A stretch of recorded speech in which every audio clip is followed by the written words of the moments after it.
Vamos começar de novo? Eu vou começar de novo. Fica melhor. Mais coerente. Bom, pessoal, eu sou Calvão Carvalho da Costa, tá? Eu moro no Rio Grande do Norte, tenho 16 anos e pesquiso a família imperial desde 2020.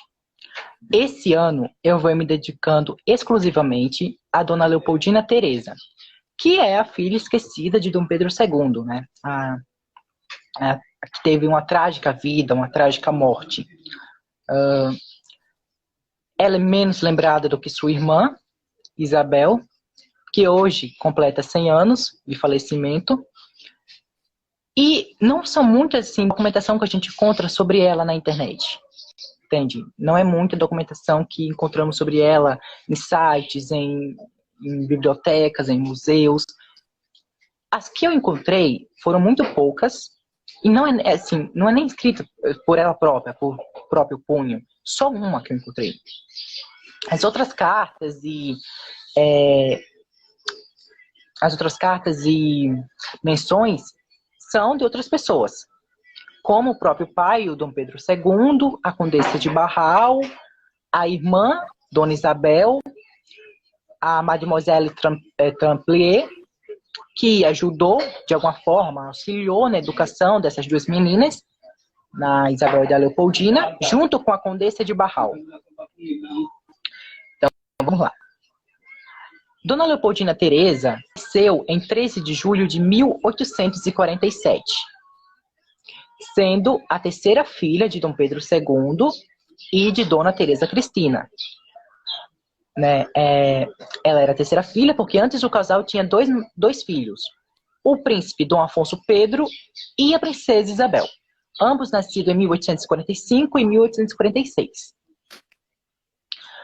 Antes do nascimento de Dona Leopoldina Teresa, aconteceu uma tragédia que marcou assim, a história e até a vida dessas pessoas.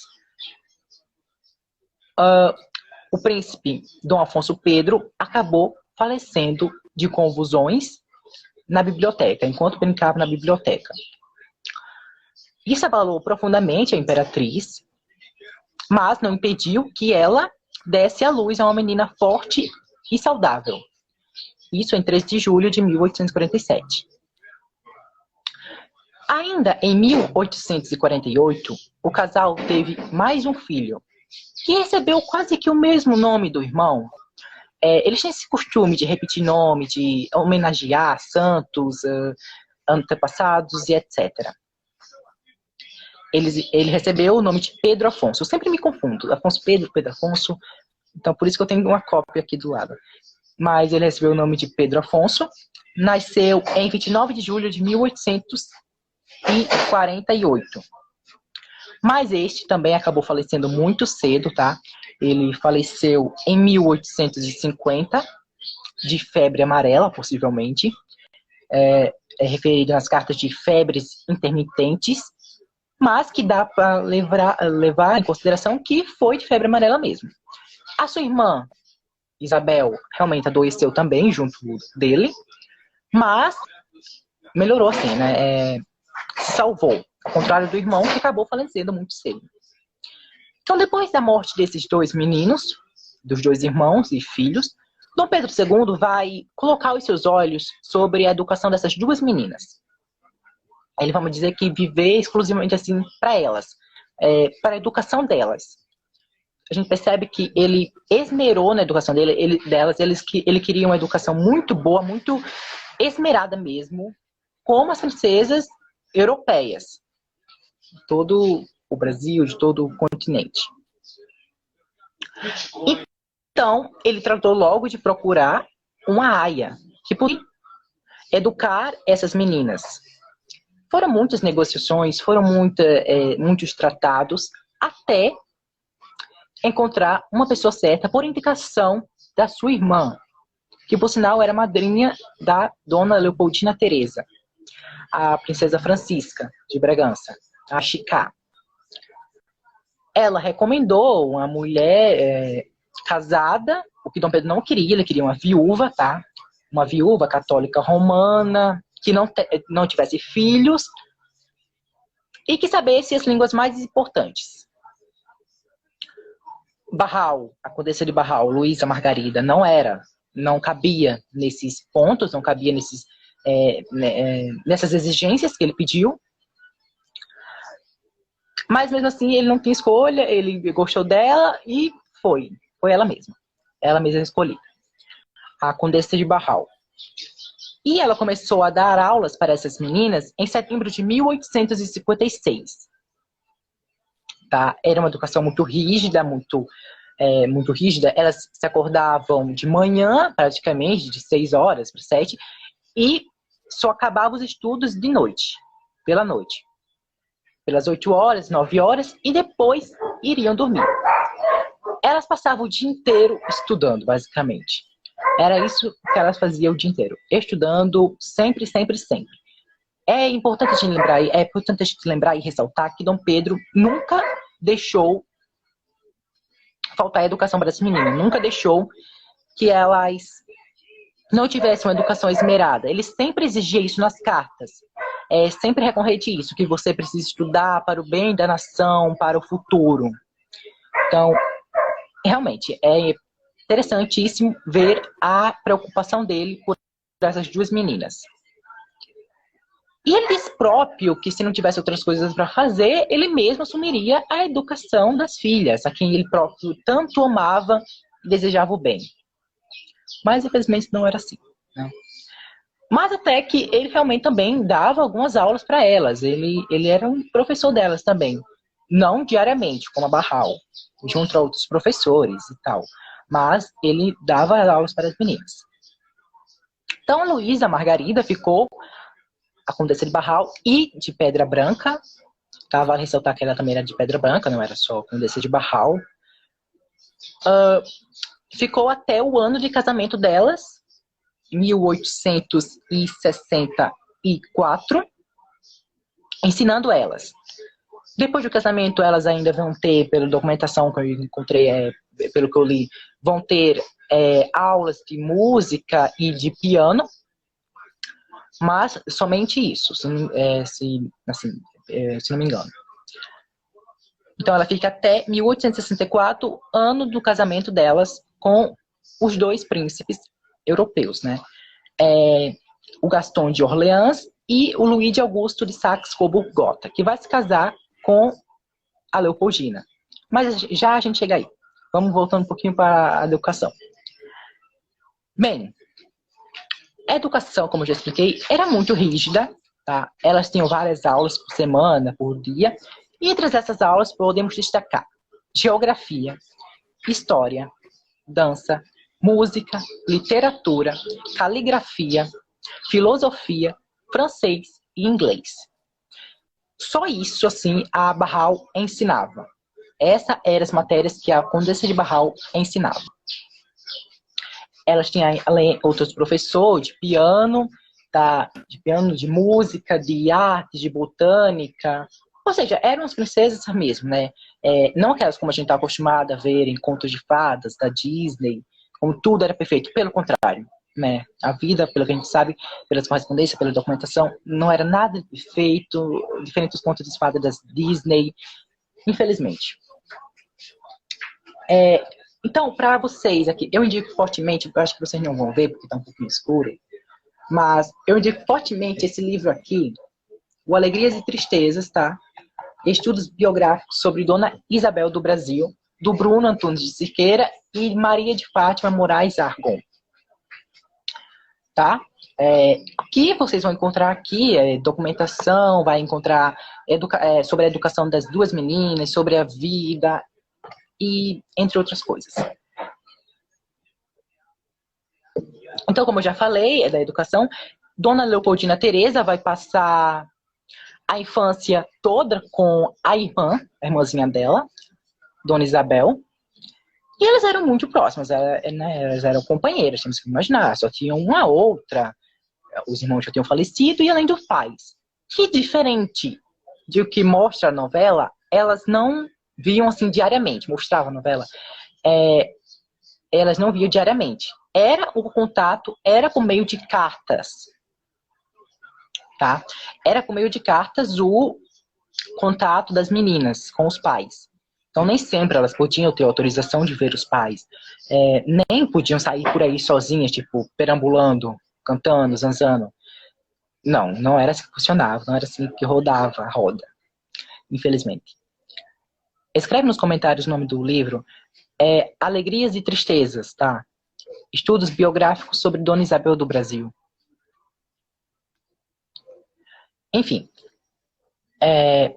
ela passa em maior parte da infância com a Isabel, junto com algumas amigas. Elas têm algumas amigas, tá? A Amandinha era uma das mais conhecidas. A Maria Amanda, de Paranaguá Lustosa, se não me engano. Esse é o nome completo dela. Tem a Mariquinha. E tem, entre outras aí, Adelaide, filha do Visconde de Taunay. E que aconteceu um acidente, inclusive, com a Amandinha. Dona Isabel, né? Ela, enquanto estava cavando um canteiro lá no jardim, ela atingiu acidentalmente o olho de Amandinha. Eu não me recordo se era o olho esquerdo, o olho direito, não me lembro. Mas ela acidentalmente fura, vamos dizer, o olho da Amandinha. Que, apesar dos esforços médicos, fica cega. Ela vai ter que usar por toda a vida um olho de vidro. Mas isso não abalou a amizade das duas, elas continuaram a se corresponder até o final da vida. Mas vamos voltando a Dona Leopoldina Teresa, já tem muita coisa sobre Isabel aí. O meu objetivo é trazer Dona Leopoldina Teresa para a luz, né? Então, a correspondência se dava por meio das cartas das irmãs para os pais. Como essa carta aqui, eu separei uma cartinha aqui para mostrar para vocês. Ela escreve para o pai. A mana foi a glória, é dever e bom divertimento. Eu já ouvi missa. Não acha que eu devo me divertir a tempo que ela se diverte? Então a gente vê que, né, tem uma certa rigidez na educação, né, a educação dessas duas meninas. Quando a Isabel, sei lá, foi na Glória, né, na Igreja da Glória, ela possivelmente ficou em casa estudando. Então ela reclama isso, ela se queixa para o pai. E ele diz que, eu não escrevi a carta dele, mas pelo que eu li, ele diz que não, você tem que focar nos estudos, você tem que estudar, estudar e estudar. Ele diz meio que assim. Eu jogo na cara dela, você tem que estudar. Não adianta reclamar, tem que estudar. Isso. Bom, então as meninas crescem, né, nesse ambiente, onde uma educação muito rígida, com os pais, com a Condessa de Barral, que as preparou muito bem, onde Isabel e Leopoldina vão ser eternamente gratas por ela, tá? A princesa Isabel já demonstrou isso várias vezes, a Barral, a melhor conselheira dela, assim, tá lá junto dela sempre. E de Leopoldina também, mas porque ela acabou falecendo cedo, elas não tiveram muito tempo assim, de convivência na fase adulta, me refiro, né? Mas, para vocês terem ideia do que a novela mostrou, né, que ela encontrou os pais aos beijos com a Barral, ela não odiava a Condessa, tá? Ela não odiava, pelo contrário. Ela amava ela. Ela tinha nela sei lá, uma segunda mãe, podemos dizer assim. Então ela escreve meio que assim: 22 de outubro de 1866. Como eu sempre tive o costume de te dizer tudo com a maior confiança, pois estou certa que você não diz a ninguém.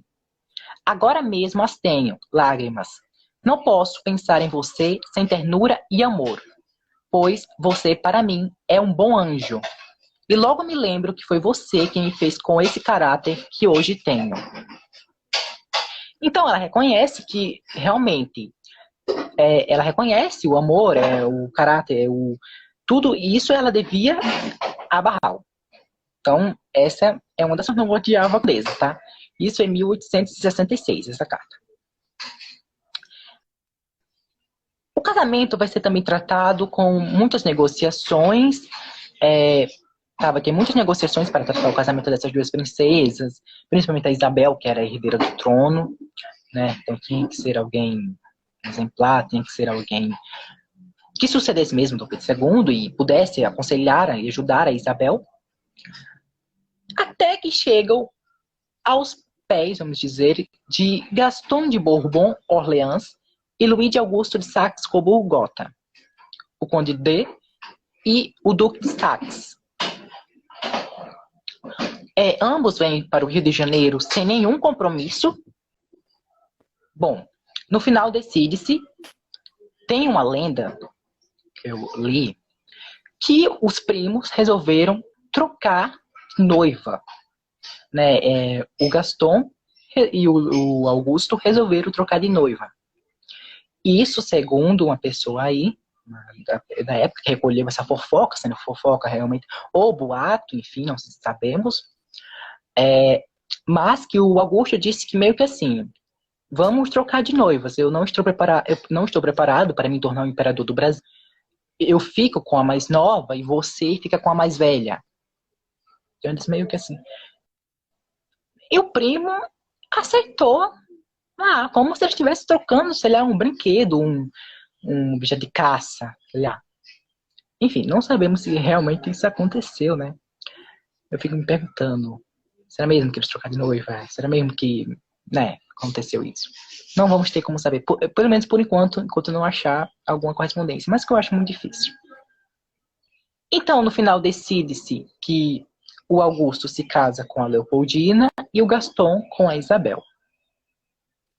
Ele se casa, o Gaston com a Isabel, antes da Leopoldina com o Augusto, em novembro, se não me engano, novembro, outubro. E a Isabel, a Leopoldina se casa em dezembro. Né? Ela se casa em 15 de dezembro de 1864, com o Augusto. Pelas cartas que, pelo menos, graças a Deus, temos da Leopoldina, falando sobre o comportamento dela, sobre dele com ela, sobre o que ela sentia por ele realmente, dá pra ver que realmente ela o amava. Ela que realmente o amava. Ela disse meio que assim, eu que quero tão bem a ele, eu que o amo tanto. Então, ela realmente o amava e podemos esperar que realmente ele era recíproco. Né? Então, ela se queixa, assim, uma carta para Isabel dizendo que eu estou com ciúmes de você, do tempo de você que deve estar com o seu querido Gaston, e não sendo incomodada pelos olhos incomodativos de mamãe. Então, ela se refere meio que assim, né? A mãe era aquela mamãe coruja que ficava sempre de olho lá. Ela se queixa sempre nas cartas isso. A Isabel, que a mãe deixava ela fazer tal coisa com Augusto, caçar, enfim. Ela se queixa que estava muito solitária no palácio, né? E que ele estava no outro palácio, no paço da cidade, e que certamente ele devia estar caçando, e ela queria estar com ele. Mas a mãe não deixava. Mas enfim, no final tudo dá certo, e eles acabam se casando em 15 de dezembro de 1864. O casamento da princesa Isabel com o Conde de, temos uma pintura, hoje conhecida, né, mundialmente, enfim.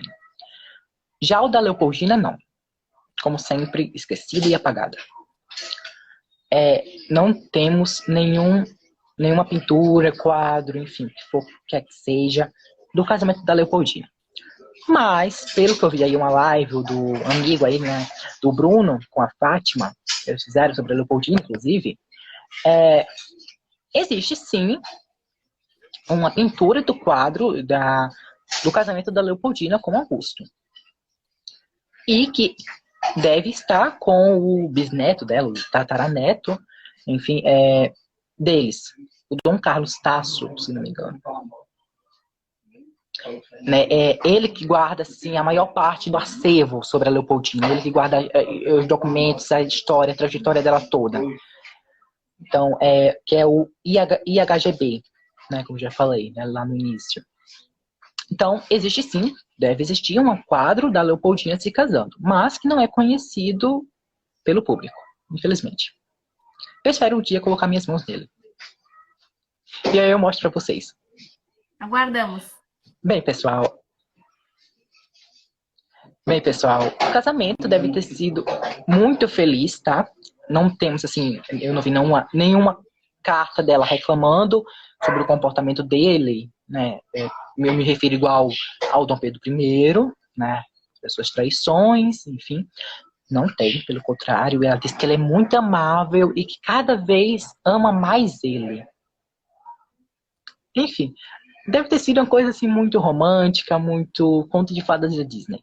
Mas infelizmente com um final trágico, né? O casamento, eles têm vários filhos, eles têm ao total 4 filhos, se não me engano. Dom Pedro Augusto, em 1866. O Augusto Leopoldo, em 1867. O Dom José Fernando, em 1869. E o Dom Luiz Gastão, em 1870. Esse último, ela já teve na Europa, em Viena, onde ela iria falecer em breve, um ano depois. Mas eu gostaria de ressaltar que uma coisa que é desconhecida dela, que ela, em 1865, sofreu um aborto. Ela, logo depois de se casar, engravidou e sofreu um aborto. Em 2 de maio de 1865. Isso ela relata para a irmã. Deixa eu ver se eu acho aqui a cartinha para vocês. Aqui, ó. Ela diz meio que assim.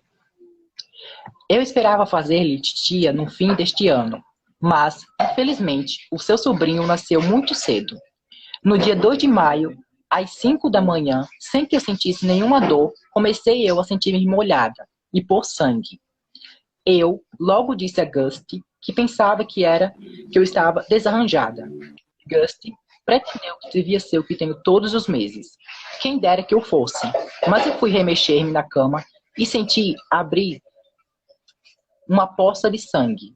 Eu pus-me a chorar, dizendo a Gusty que julgava que aquilo era nossa pobre criança. Ele disse que não chorasse, porque pensava que isto era impossível. Ele mandou chamar o Towsett para ver-me e ele disse que era um sinal de aborto e que pensava que o era. Infelizmente o foi. O Towsett era o médico. Essa carta, como sempre, está no maravilhoso livro aqui do Bruno e da Fátima, tá, pessoal? Cauã, você pode Então, repetir ela relata o nascimento dos filhos? Porque o cachorro interrompeu. O pessoal tá pedindo. Sim, para falar dos filhos? Isso. Quais foram os filhos? Isso, porque o cachorro interrompeu ok. o áudio. Beleza. Bom, eles tiveram 4 filhos. O Dom Pedro Augusto nasceu em 1866. Ele é o mais conhecido de todos, assim, na minha opinião, né? Ele é o mais conhecido de todos, como aquele que tinha problemas psiquiátricos, que ficou louco, enfim.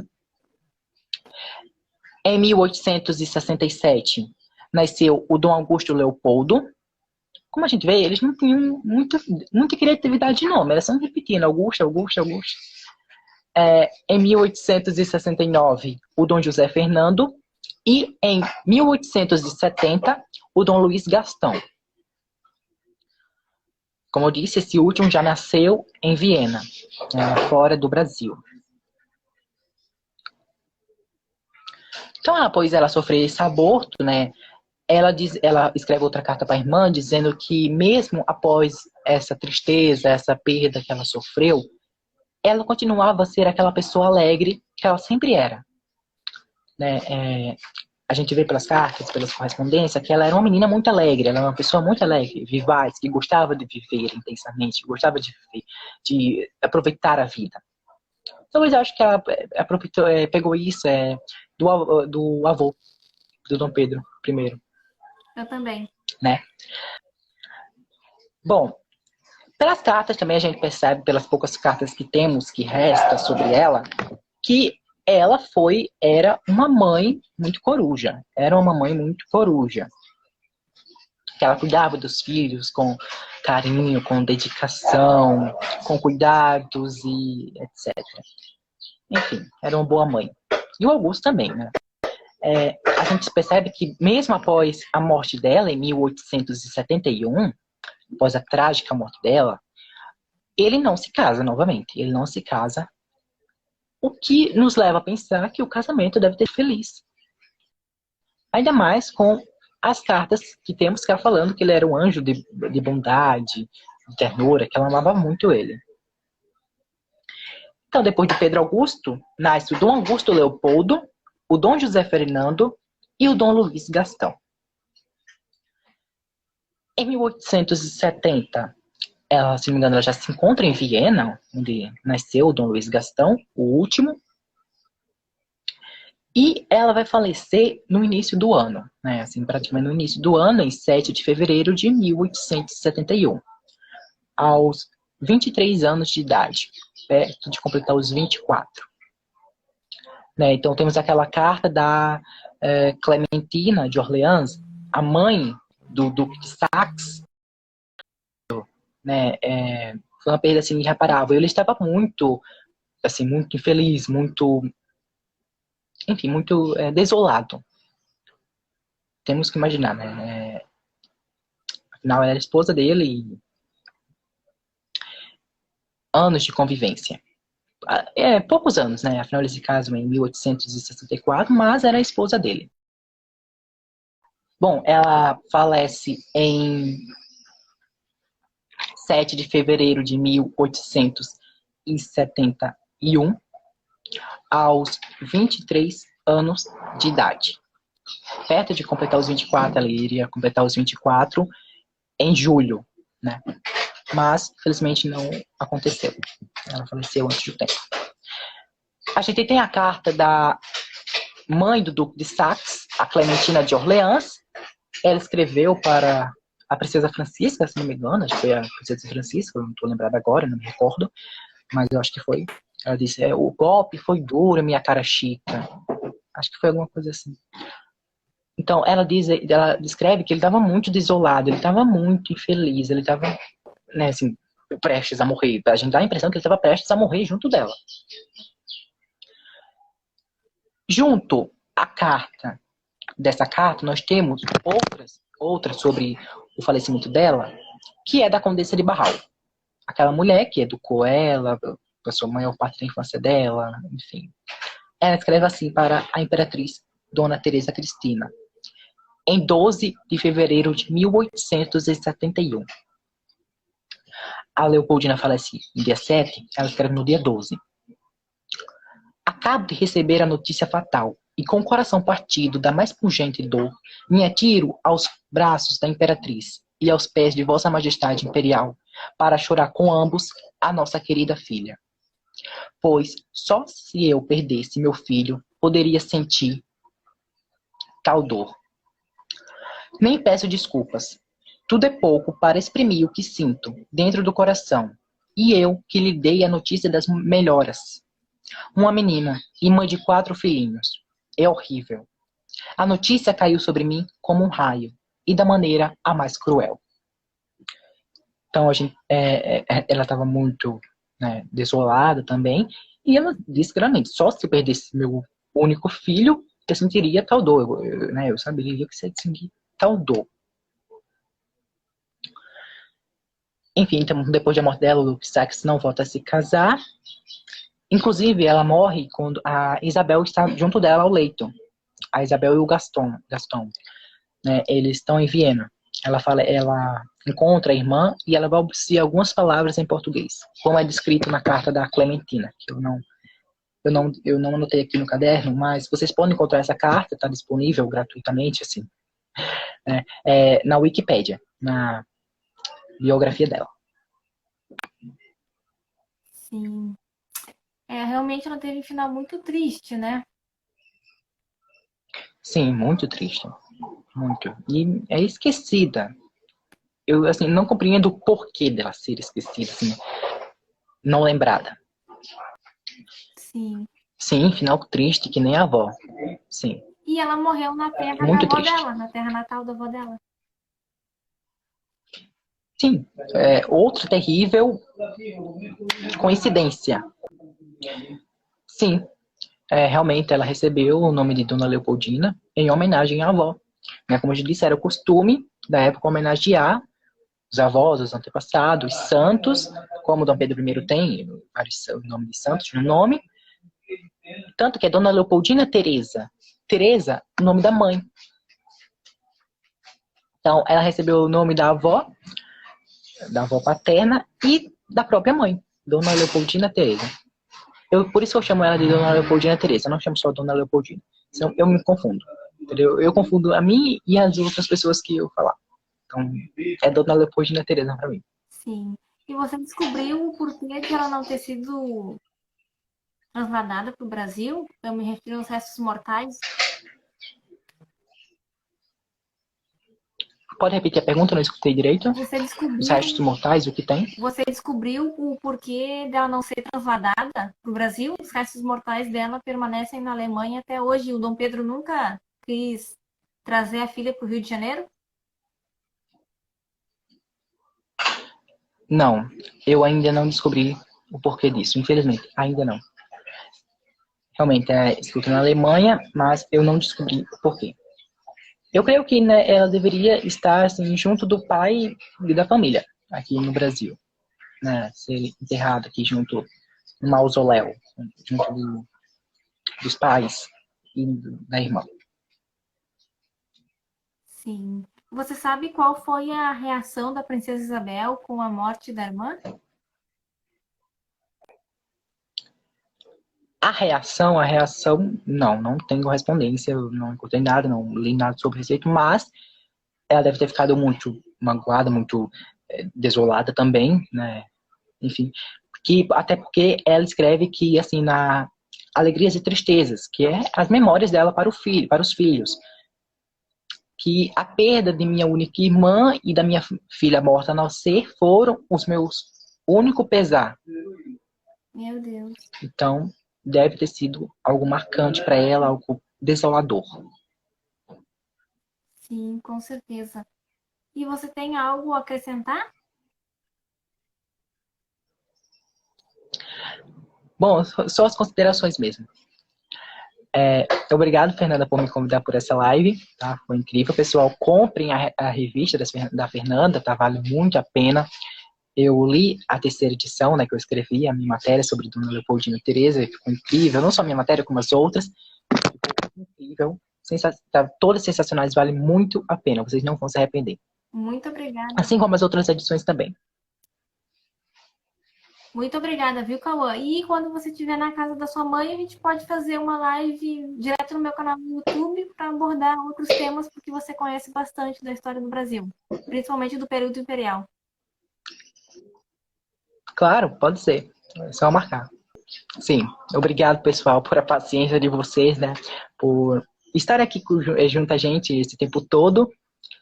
E é isso, né? Se vocês quiserem acompanhar aí, vamos acompanhar, que vai ter muito mais lives aí ainda. Sim, com certeza. E eu, por minha vez, agradeço a sua participação, o seu tempo, a sua paciência e peço desculpas para o pessoal devido aos problemas técnicos, mas ao vivo é assim mesmo. Sim, ao vivo é inevitável. Tchau, pessoal. Obrigado por tudo. Tchau!